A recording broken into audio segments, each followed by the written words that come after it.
Hi, in this video, we're going to talk about the sun sign and what that means. Most people know their sun sign as uh,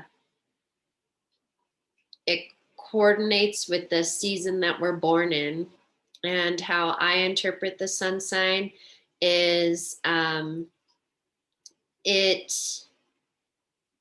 I see it as like our inner light, like it's a core part of who we are, and depending on other aspects in the chart, other planets,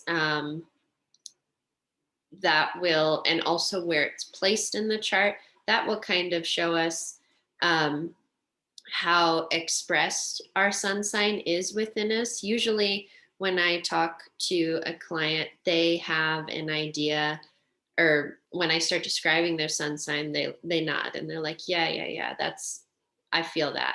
Um, so, but sometimes I do find that the sun sign, it's usually not as noticeable until we grow older and mature a little bit. And I can speak from my own experience, uh, moving into my, I'm 29 right now, so be 30 next year.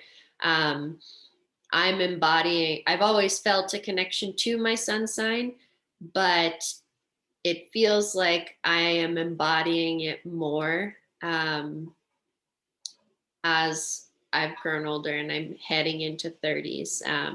And so, for example, my sun sign's Leo, and I'm not usually someone that's like, let's record a video of me talking about things. I'm a little bit shy.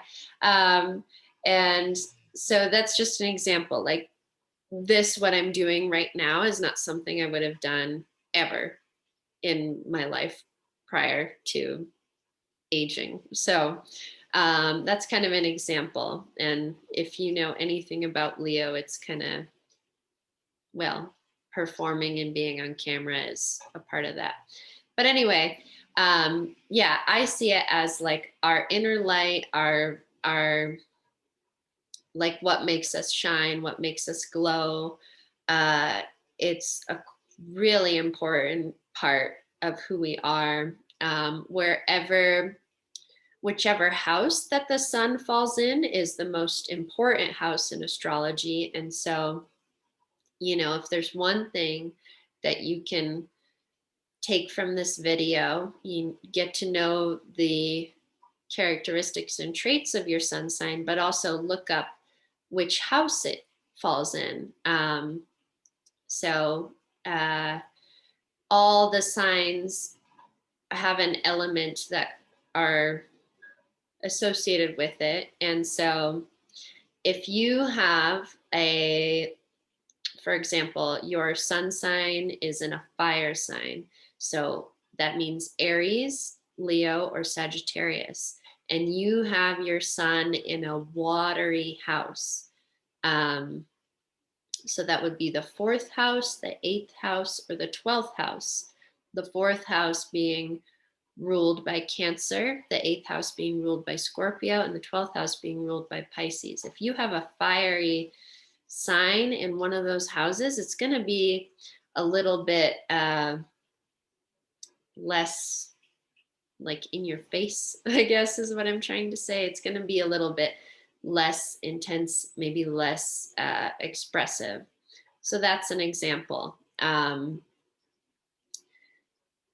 Even like having an air sign, Gemini, Libra, or Aquarius, and being in one of the watery houses, it's going to dim down the chattiness and the the um, interest perhaps in constantly engaging with other people.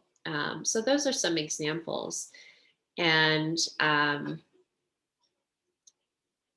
again, I think it becomes more expressed the older we get. And that's just me speaking through my own experience and my own study. And I think that's all I have to say about the sun sign. I hope this has been helpful. Thank you for listening.